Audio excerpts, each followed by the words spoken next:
I've paid off over $24,000 of student loans. I have over $35,000 invested. I live on my own and I average a 30% savings and investing rate each month. And I'm only 3 years out of college. I didn't grow up with money and I did not receive a lump sum from a family member. Achieving these things weren't luck, it was very intentional, and I have a very robust system for organizing my money that I'll break down in today's video. If you're new here, my name is Alexa, I'm 25, I live in Missouri, and I am on my path to financial health. In today's video, I'll break down an overview of my accounts, what goes in and out of my checking accounts, what my savings goals and progress are, and the habits that allow me to stick to and keep track of my systems. Drop a comment down below if you want me to make a dedicated video over how I created a system for myself and outlining a framework for you to make your own personalized system. Before we get into the video, I do want to say just a quick thank you to everyone that subscribed to my channel. Having 1,000 subscribers is honestly crazy to me. I think I had 10 subscribers in February. It's the beginning of October.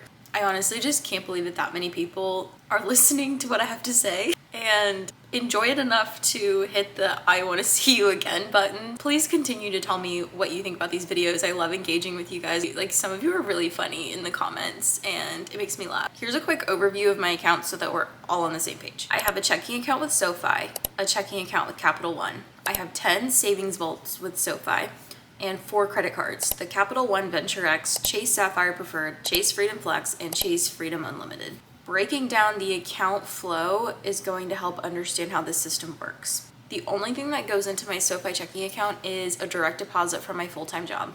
What goes out of my Sofi checking account is money to my Capital One checking account where all the bills are being paid from. What goes into my Capital One checking account? Money from my Sofi checking account, direct deposits from my part-time job, and any Zelle payments from friends and family. What comes out of my Capital One checking account is every single bill that I pay. Money to pay for all of my credit card expenses. Money transfers to my investment account, and then finally transfers back to my Sofi account if I have any money left over from my monthly budget. Why do I even have 2 checking accounts? When I was 15, my parents opened up a bank account for me and my dad used Capital One, so that is just the account that they had me open up. And it was the closest bank with a storefront, so we chose to go with that one. I used to keep all of my savings in one Capital One account, but I was really bad at keeping track of what was in there and why it was in there. My goal was to have $15,000 for an emergency fund for 3 months and then meet all of my medical deductible, car deductible. I apologize, I'm filming this after work and it's 6:58, but I don't have another light. Until this year, when I opened up a Sofi checking and savings account, I really just made sure I had over $15,000 and I kind of just spent it on whatever I wanted to, which is fine, it works. I still had money for the main emergencies, but it was kind of like, I knew I was trying to save for a car and trying to save for Christmas and trying to save for vacation and all of these other things that I'll talk about later, but I wasn't honoring the amount of money that I had saved. And what happens is whenever I mix my savings of what I want and what I need, I tend to just pull for things that I want, and then I don't really have enough money for the things that I need, and there's not really money left after the $15,000 for things like a down payment for a car. So I chose Sofi because the APY was higher than a lot of other banks. There are banks that you can open up that have a higher APY than Sofi, but I liked the colors of Sofi and I liked the way that the app looked. And if I'm going to be opening it up and using it every day, it needs to be something I enjoy looking at. And they have savings vaults, so you can save for specific purposes and see very easily how much money is in each of those accounts. And then they did a $300 bonus for new customers. They are still doing that if you want to use the link in my description so that you can get a bonus as well. And I didn't close my Capital One account for 2 reasons. One is all of my bills are auto paid from that account, and I honestly just didn't want to go through the whole setting up a bank and getting it verified through Plaid, having to put in the whatever 12 cents that they deposit that then they take out again, and getting that all verified, and then switching all of my bills from the Capital One account to the Sofi account. My second reason for keeping the account is that there's a physical store that I can go to and get help from a banker if I really wanted to. I believe in only keeping the amount that you need for your monthly expenses in your checking account. I think every other dollar should be doing a job, and if it's just sitting in your checking account because you don't want to transfer it over, make it automatic. So I just keep 1 month of my expenses in my checking account as a buffer. So for me, my monthly expenses, which is all of my bills that I have to pay and all the things that get auto transferred, is around $2,000. So I make sure that I have $2,000 in my checking account always. I will transfer an additional $1,880 from my first paycheck, and that usually keeps me from ever having a negative withdrawal. I forgot to transfer money from my Sofi checking account to my Capital One checking account, and I actually just need to make this an automatic transfer because then this problem wouldn't happen. But I had $8 in my checking account because all of my bills had gotten paid, and I looked and said, oh, I need to refill this. In my Sofi checking account, I don't have any money in here. Usually when whatever doesn't get sent to my Capital One account gets put into savings. With my savings account, my system will not work for everyone because it might be a lot to keep track of, but I like to optimize everything. I tend to lean more on the type A perfectionist personality. I have 10 individual savings vaults that include my emergency fund, a car insurance deductible, my medical insurance deductible, car maintenance, Peanut, which is my dog, taxes, gifts, a car down payment, travel, and fun money. This list is the order of importance to me. If I start pulling money from these accounts, that's the order that I'll go refill them in, as long as there's not a timeline attached to those costs. My emergency fund was at 1 month until I paid off all of my high interest debt, which was February of 2024. Then I built it up to 3 months, which is $9,000. And I'm working to build up my emergency fund to 6 months, which is $18,000. Right now I have $14,166 in the account. My car insurance deductible. I have a higher monthly premium for car insurance because I have a lower deductible.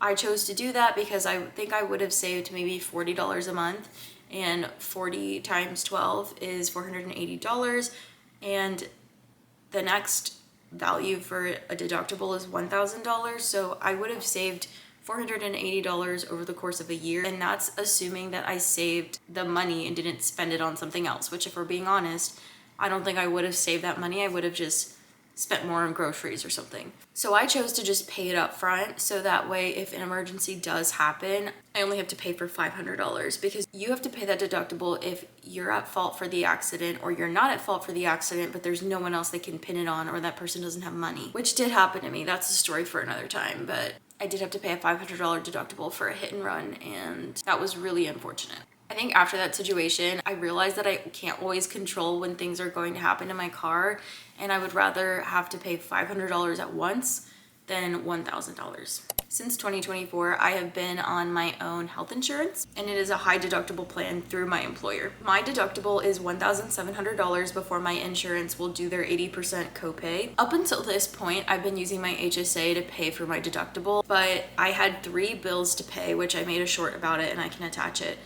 where I had to pull $1,500 from my savings account, but that's what it's there for. Now I have $475 in this account. Car maintenance. In my last video, I talked about this issue a little bit, but I did make a short with a little bit more information, which honestly the short doesn't make that much sense because the statements on the car repairs don't make that much sense, and my mom and her boss couldn't make sense of it either, and they work in a mechanic shop. I am taking my car to them to get inspected and do a tune-up in November. Long story short, I paid $1,360 in 1 month for my car repair. My car is a 2013 with 204,000 miles on it, so I always have $1,500 saved just in case I need emergency maintenance, and clearly I needed $1,400 of maintenance. That's a great number for me to have in the account, and I'm currently rebuilding it. Right now it has $340 in it. This is Peanut. He's pretty healthy, and I'm very grateful for that. Right, Peanut? I budget $50 a month for him, and sometimes he doesn't even cost me that much. Sometimes he costs me $0. But he's 19 pounds. He really doesn't eat more than 1 cup of food a day. I learned how to groom him myself, so I don't spend money there. I've built a really strong community around me, and so a lot of my friends will watch him for an exchange of baked goods usually. Like, I can just bake them cookies and that's enough. And he's pretty easy. He's a small dog. But this sinking fund is for his vet bills. My goal for this account is to have $1,000 in it because the highest vet bills I've ever paid was close to $900. So I have $1,000 saved for it. However, he did his vet visit in July and I haven't rebuilt his account.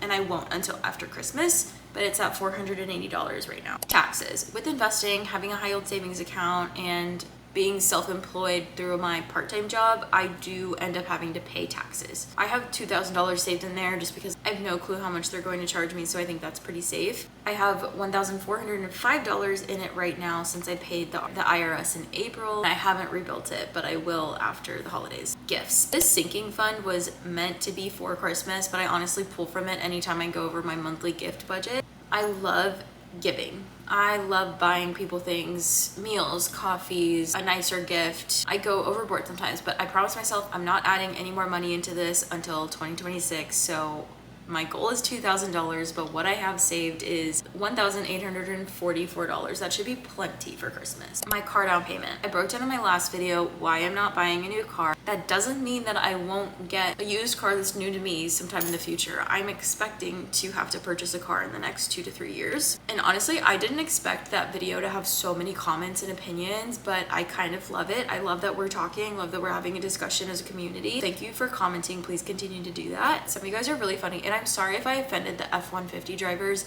I was really just making a joke. Like, it's okay to want things, and I applaud you for getting what you want. I hope you just did it financially responsibly and that you get some use out of it, and that it's, even if it's just flashy, that's fine. I just wanted to make fun of people a little bit. I work with engineers who own a truck for the same reasons that women own nice purses. It's just because it's fun and it makes you feel better and you want it. With that said, my goal is to have $20,000 in this account. I have $2,437 right now. And the reason that my goal is that high is because I want to pay in cash for most, if not all, of the cost of a used car. Travel. I set this amount based on what trips I have in the next year. I'm very good about estimating this amount, and I honestly don't go on that many spontaneous trips. A lot of my friends are not spontaneous, and I appreciate that. A lot of us are planners. I do have a Europe trip planned with my family, and I am budgeting $5,000 for this because I'm buying my sister's plane ticket. She's a little bit younger, she doesn't have the money to go, but I would hate for her not to go. And then I'll probably be paying for a lot of my mom and my grandma's food expenses while we're there. They've done a lot for me growing up, and I make more money than they do, so I feel like that's just the least that I can do. But I don't want to be stressed about it after the fact. I just want to save the money now because I know I'm going to want to be generous. I travel home at least 3 times a year, and I spend about $200 to $300 every time I do this, so I have $1,000 saved for traveling home. I'm going on a girls trip this month, and I have $1,000 saved for that trip. My goal was to have $7,000 in my travel fund by March 2025, and right now I have $6,368 fun money. I find it really hard to spend money on things that I don't need. I have one lawn chair on my patio because I can't bring myself to buy patio furniture since it's a want and not a need, and there's a lot of other things that I need or want more than patio furniture. But I started a fun money account in 2024 because I would kind of restrict things that I wanted and then go on this crazy binge of spending. I would spend $1,000 on clothes because I wasn't buying clothes for 6 months at a time. So I have the fun money account now, and if the money is in the account, I can use it, and if it's not, then I won't buy it. Your money is a tool to make your life more enjoyable. You can use it to make your life more enjoyable, the people around you's life more enjoyable, to purchase things that you need, to purchase things that you want. I made a bingo card for myself where I paid myself $36 a square for completing a challenge, and I put that money into my fun money account because these were habits I was trying to implement. Let me know if you want me to make a whole video about that because I kind of think it's a really fun idea that more people need to try. I have $598 in this account right now, and I'm not adding any more for the rest of 2025. I've spent so much time explaining what my goals are and why I have them to hit home on the fact that you need to know what you're saving for and why you're saving for it. I have a friend who saves all of her money, but she doesn't invest anything. And she's saving money because she's scared that she's not going to have enough money for these random life events, which that's a great quality to have. I love that she's a saver, but I told her you need to write down every life event you're scared of happening to you, how much money you think it would cost you, and save that amount and then start investing, because your savings might help you for emergencies, but it will not help you retire in the US. The system favors the investing class, and if you're not investing, retiring is going to be so hard for you. And you're not going to enjoy your life if you're not using your money in ways that benefit you. So if you don't know why you have money in certain places, this is your sign to go figure it out. Figure out why your money is sitting where it's sitting and if it could be doing more for you being somewhere else. You're probably thinking like, okay, Alexa, great. You have all these reasons why you should be saving money, what you're saving money for, but how do I actually start saving money? I understand that you have these 2 checking accounts and you have 10 savings accounts, but how do you keep track of everything? It seems like a lot. The short answer is that I automate everything that I can so that I'm not thinking anymore. I just kind of set up the formula that my banks are doing themselves. Every single bill is on autopay. I make sure that I never have below $2,000 in my checking account so that these bills can always be paid on autopay. How do I manage to do that? My first paycheck of the month, I transfer $2,000 from my Sofi checking account to my Capital One checking account. This is something I need to do automatically because I did forget to transfer the money 2 months ago. How do you make sure that you're actually hitting your savings goal? Well, every second paycheck, I have an automatic transfer of $600 going from my Sofi checking account to the respective vaults that I'm prioritizing that month. This month I'm prioritizing my emergency fund and car maintenance. So I have $200 going to my emergency fund and $400 going to my car maintenance. I will probably keep doing that for the next 3 months and then start building up my car down payment again. $583 gets automatically transferred from my Capital One checking account to my Charles Schwab Roth IRA investing account. Doing the $600 savings transfer and the $583 investing transfer makes sure that I never am spending money that is going towards my wealth building activities. That is how I'm really able to keep track of everything. Whenever I had high interest student loans, every second paycheck, I automatically sent $1,000 to pay off my student loans. I wasn't saving very much. I wasn't investing anything beyond 1% into my 401k through my work paycheck. I was sending every single spare dollar to my high interest debt because I was really trying to get it off my back.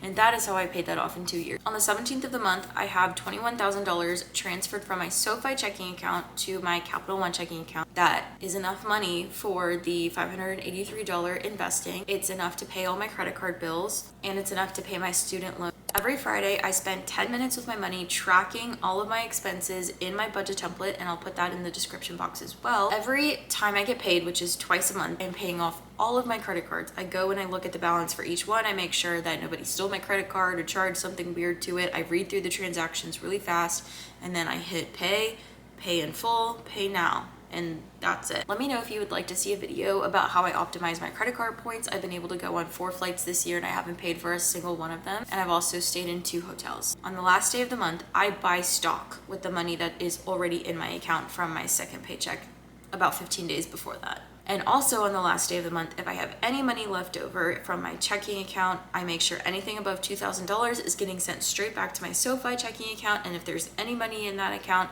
I'll take that plus what I sent from the Capital One account. I'll send that to my vaults depending on what my savings priorities are. My goal since July so that I can reach 100K by 28 has been to send $300 to a taxable brokerage account. In that video, I talk about how I have roughly $160 to send to a taxable brokerage account, but my goal is to send $300, so I have to come up with $138 somehow. If I have money saved over, which usually I do, plus my part-time job income, I will send the $300 on the last day of the month to my taxable brokerage account. Sometimes this is a few days into the beginning of the next month. For example, it's October 6th right now, and I bought my stocks on October 5th from my September income. Today is a brand new day. My camera died. Probably for the best. The lighting was atrocious. Since I've gone through the exact system of how I set up my money to do what it needs to do, it might still be confusing on how I actually get myself to follow these systems. Even though I've laid out why the system exists, steps that I take to maintain the system, it might still not make sense how I'm able to get myself to do it. If any of the psychology of habits is interesting to any of you, please let me know and I can talk about it and walk through how to set up a system for yourself. I really thrive on routine and not having to be innovative every second of the day. I associate every single Friday with checking in with my finances. I do this because it sets me up for the weekend. I don't have a splurge weekend if I'm over budget. On my first paycheck, I do the exact same thing, and on my second paycheck, I do the exact same thing. The system keeps me accountable. It mostly works on its own. And again, I don't have to come up with some innovative way to keep track of my finances or achieve my financial goals because the system is doing what it needs to do for the type of person that I am. Consistency works. That's all I have to say. But honestly, that really is it. That is everything that I do, and it's gotten me massive results. If you found this video helpful, please give it a like. Literally leave any questions you have in the comments. I would love to respond. Subscribe to the channel if you want to walk alongside my path to wealth and financial health. Thank you so much for watching. Have a lovely day, and I will see you in the next one.